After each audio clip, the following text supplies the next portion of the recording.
அவையினர் அனைவருக்கும் வணக்கம். ஐயா வணக்கம், எல்லாருக்கும் வணக்கம். இந்த அவைக்கு நான் ரொம்ப கடமைப்பட்டிருக்கேன். ஏன்னா கிட்டத்தட்ட ஒரு 53 ஆண்டுகளாக சூத்திரம், கணக்கு, மாணவர்கள், ரிசல்ட், அட்மிஷன், மறுபடியும் ஆய்வு, இந்த மாதிரி ஓடிட்டு இருந்த எனக்கு ஏதோ கொஞ்சம் குரலை பாருங்க, பழைய சமாச்சாரங்களை ஏதாவது பாருங்க, பார்த்துட்டு வந்து ஏதாவது உங்களுக்கு தெரிஞ்சதை சொல்லுங்கன்னு சொல்லி எனக்கு ஒரு வாய்ப்பு நல்கிய இந்த பேரவைக்கு மிகுந்த நான் கடமைப்பட்டிருக்கேன். நான் தமிழ் அறிஞனோ அல்லது தமிழில் ரொம்ப ஈடுபாடு கொண்டவனோ இல்லை. என்னுடைய 53 ஆண்டு காலம் மாணவர்களினுடைய ஈடுபாடு. என்னுடைய பேச்சு அனைத்தும் மாணவர்கள் சார்ந்த இருக்குமே தவிர இதே மாதிரி இலக்கியவாதிகள் நெருங்கிய கூட்டத்தில் நான் பேசியது இல்லை. இது 2வது 3வது கூட்டம் என்று கருதுகிறேன். கொஞ்சம் முன்னேற்றம் இருக்கும்னு நினைக்கிறேன். கொஞ்சம் வாஷ் பண்ண மாட்டேன். இருந்தாலும் சிங்கிள் டிஜிட்ல இருந்து டபுள் டிஜிட் வர்றதுக்கு முயற்சி பண்றேன். எனக்கு ஒதுக்கப்பட்ட குரல் 1043 என்று ஐயா அவர்கள் தொலைபேசி மூலம் சொன்னார்கள். சொல் வரவும் தோலும் கெடுக்கும் தொகையாக நல்கிறது என்னும் நசை. இது நான் நிறைய பேர் வறுமைன்னு சொன்னாங்க. நம்ம கலைஞர் அதுக்கு ஒரு உரை எழுதியிருக்கிறாரு. அதை நான் எடுத்துக்கலாம்னு நினைக்கிறேன். அவரு வறுமையினால வரக்கூடிய பேராசைன்னு சொல்லியிருக்காரு. அதான் அவர்களுடைய உரையில கொஞ்சம் சொல்றேன். ஒருத்த வறுமையில இருக்கான், இருந்துட்டு போறான், உழைத்தா முன்னேறலாம். ஆனா வறுமையினால இவ்வளவு வரும்னு நம்ம எடுத்துக்கொள்வதை விட அவர் உரையை நம்ம எடுத்துக்கலாம். எக்ஸாம்பிளுக்கு அவர் என்ன சொல்லியிருக்காருன்னா, வறுமையினால ஒருத்தனுக்கு பேராசை வரக்கூடாது, நல்குறதுனால ஒருத்தனுக்கு பேராசை வரக்கூடாது. வந்தா என்னதான் கிடைக்கும்? சொல் வரவும் தொண்டு கொடுத்து வரக்கூடிய செல்வங்கள், சொல் வரவும் தோல்னு எதாவது சொல்றாங்கன்னா நமக்கு தெரியும். உடம்பு இப்ப கூட மயக்க தூக்கி வச்சாங்க, தோல். அதான் சொன்னேன், எங்க அப்பா செய்த புண்ணியம், எங்க அப்பா எனக்கு கொடுத்த கொடைன்னு சொன்னேன். தோல், சொல் வரவும் தோலும் கெடுக்கும். பின்னால தூக்கி முன்னால போடணும். இந்த நல்உறவு, இந்த வறுமையினால் வரக்கூடிய பேராசை இதை கெடுத்து போடும், தொகையாக கெடுக்குன்னு சொல்றாங்க. இப்ப நம்ம செலவங்களை நம்ம சொல்றோம், இந்த மாதிரி நீ கடையை நடத்திட்டு வந்தா ஒட்டுமொத்தமா கடையை இழுத்து போட வேண்டியிருக்கு நம்ம சொல்லுவோம். கடையை முடியும் சொல்ல மாட்டோம், ஒட்டுமொத்தமா இழுத்து முடி போடுவாடா ஒழுங்கா நடந்தா நம்ம சொல்லுவோம். அது மாதிரி தொகையாக கெடும் சொல்லி சொல்றாரு. இது கலைஞருடைய வழக்கம். இதுக்கு ஒரு சின்ன எக்ஸாம்பிள், ஒரு கதை நம்ம சொல்லிடலாம்னு பாக்குறேன்.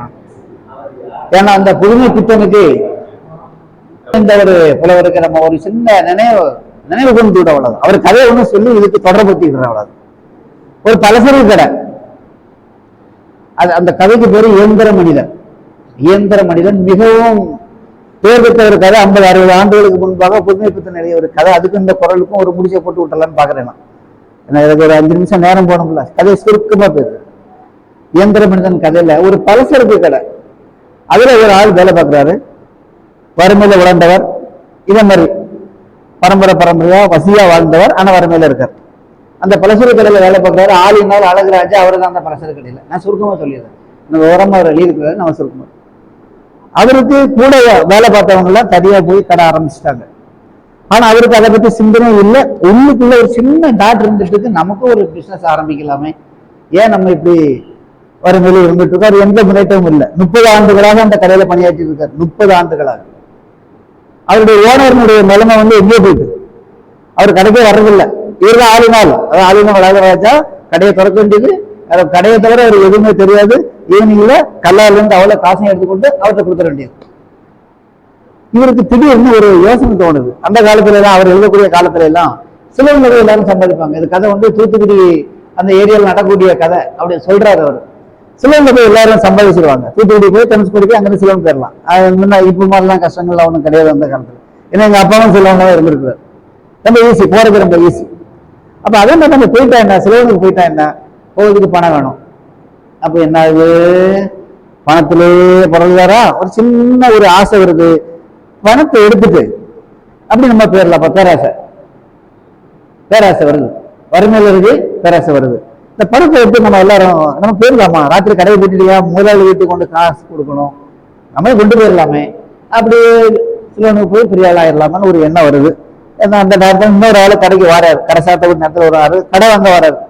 அவரை திட்டி அனுப்புறாரு, உனக்கு எப்பவும் இதான் வேலை, பொருள் வாங்கினா கடன் தர மாட்டான், நான் முதலாளிட்ட போய் நம்ம சிரமப்பட வேண்டிய பத்தி அவனை திட்டி அனுப்பிடுறாரு. அவன் ஒரு வார்த்தை சொல்லிட்டு போறான், நீ இப்படிதான் இருக்க, நீ என்னைக்கும் முன்னுக்கு வர போறது இல்ல, உன் கூட வேலை பார்த்தவன் மேல தெருல கடை வச்சு பெரிய பணக்காரன் ஆயிட்டான், இங்க எத்தனை வருஷம் வேலை பார்த்தவங்க வெளியே போயிட்டான், நீ மட்டும் இங்க ஒரு கடன் கட்ட தர மாட்டேன்னு சொல்லி ஒரு பிச்சை போட்டு போயிருந்தாரு. ஏற்கனவே பணத்தை எடுத்துட்டு போலான்னு ஒரு எண்ணம் அவருக்கு இருக்கு.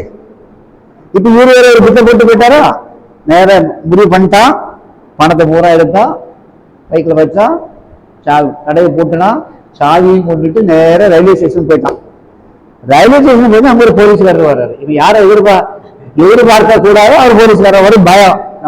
நம்ம என்ன செழுமையானவன், வறுமையானவன், ரொம்ப ஒழுக்க செய்யல, அவனுக்கு இந்த சிந்தனை வந்துட்டு பணத்தை எடுத்துட்டான். ஒரு சின்ன சடம், ஒரு சின்ன நொடியில பெரியவங்க எல்லாம் தப்பு பண்ணிடுவாங்க, சாதாரண ஒரு சின்ன மேட்டர் ஆஃப் செகண்ட்ல தப்பு பண்ணிடுவாங்க.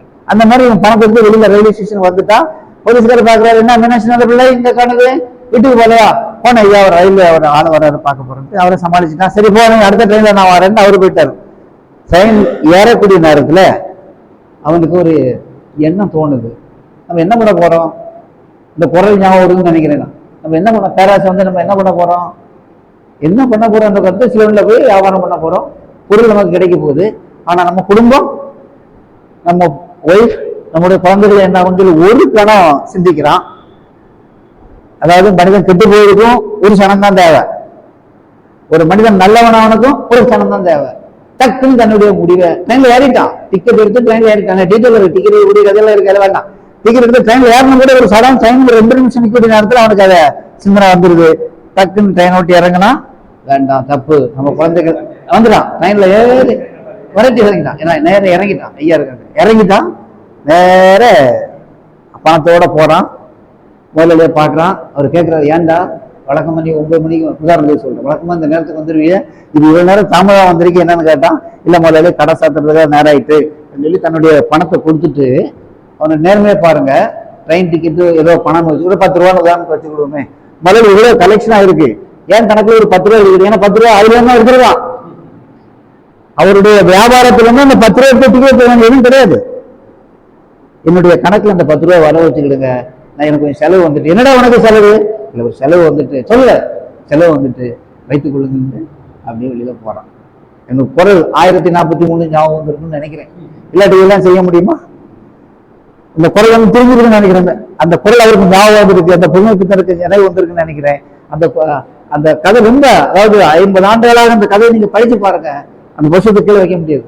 நான் ரொம்ப வெளியா சொல்லல, அந்த சாராம்சத்தை மட்டும்தான் சொன்னேன். ஆக அந்த ஒரு க்ஷணத்துல கெட்டவன் ஆகிறான், ஒரு க்ஷணத்துல அவன் திருப்பி நல்லவன் ஆகிறான். ஆனா அதுல 2வது தாட் அவனுக்கு கிடைக்கலன்னா அவன் நிலைமை பாருங்க, முதலாளி விடுவாரா, தன்னுடைய குடி எல்லாமே கெட்டு போகும், தன்னுடைய பரம்பரை நல்ல பரம்பரை வறுமை இருக்கு, அந்த பரம்பரை பேர் போயிடும், திருடங்களுடைய பேர் வந்துடும், தன்னுடைய ஒய்ஃப் தன்னுடைய குழந்தைகள் எல்லாமே கெட்டு போகும், சொல்வரவும் அவனும் கெட்டு போவான், மொத்தமா கெட்டு போகும், தொகையாக கெட்டு போகும். இந்த நல்ல உறவினால் வரக்கூடிய அந்த வறுமையினால் வரக்கூடிய பேராசை சொல்லி முடிக்கிறாங்க. என்ன செய்தி மட்டும் சொல்லிட்டு நான் பண்றேன், ஒரு வாசகசாலை, வாசிப்பு சாலை, லைப்ரரி, அந்த லைப்ரரிக்கு ஒரு ஆள் புக் எடுக்க போறாரு, நடந்தது லைப்ரரி புக் எடுக்க போறாரு, குறிப்பிட்ட ஒரு புத்தகத்தை எடுக்கிறாரு, எடுத்து அந்த புத்தகத்தை படிக்கிறாரு, படித்து புத்தகங்கள் எல்லாம் புரட்டி பார்க்கும் நேரத்துல அந்த காலத்துல நடந்தது, இது உண்மை நடந்தது, ஒரு 30, 40, 50 ஆண்டுகளுக்கு முன்பா நடந்தது. ₹1 அந்த புத்தகத்துல இருக்கு, ₹1 அந்த புத்தகத்துல இருக்கு. புத்தகத்துல புக்கில பேஜஸ் தானே பாக்குறோம், ஏன் அந்த ₹1 இருக்குது, அந்த ₹1 என்னன்றது அந்த லைப்ரரி ரெண்ட போறாரு. என்ன சார், நான் புத்தகம் எடுத்தேன் சார், படிச்சு பார்த்தேன், ₹1 இருக்கு சார், நான் என்ன சார் பண்றது, உங்களுக்கு வந்துட்டு அந்த ₹1 லைப்ரரி கேட்கிறேன், உங்களுக்கு அந்த ₹1 வந்துட்டா என்ன சார், என்ன வேணும், ஏதாவது வேணுமா, உங்களுக்கு அந்த ₹1 வந்துட்டா என்ன சார் விஷயம் கேட்கிறாரு. இந்த புத்தகத்தை எடுக்கக்கூடிய இந்த கிராமத்துல இருக்கிறாரு, அவர் எந்த புத்தகத்தை எடுத்துட்டு போனாலும் அதுக்குள்ள ஒரு ₹1 வைப்பாரு. வச்சுட்டு எதுக்குன்னு நான் கேட்கிறேன், யாராவது இந்த புத்தகத்தை படிக்கக்கூடியவங்களுடைய அவங்களுடைய அந்த உற்சாகத்தை பாராட்டி என்னுடைய பரிசாக இருக்கட்டுமே அந்த ₹1. அதனால யார் அந்த ₹1 எடுத்துக்கொண்டு தந்தாலும் திருப்பி அவங்கள்ட்ட கொடுத்துருங்க. மறுபடியும் நான் எப்போ எனக்கு வாழ்நாள் முழுவதும் என்னைக்கெல்லாம் நான் புத்தகம் எடுக்கணும் அன்னைக்கெல்லாம் ஒரு ரூபா நான் வச்சுட்டு போவேன். நீங்க அந்த ஆளுக்கு பரிசா கொடுத்துருங்கன்னு சொல்லி சொன்னாரு. அதேதான் முடிஞ்சா புத்தகம் பிடிக்கிற பழக்கம் இப்ப ரொம்ப கம்மியாயிட்டு. லைப்ரரிக்கு போனா புத்தகங்கள் எடுத்தா ₹1 ரொம்ப வேல்யூ கம்மி. ஒரு ₹10 வைப்போம். ஒரு ₹10 வாங்க. வாழ்த்துக்கள். நல்லா இருங்க. வாழ்த்துக்கள்.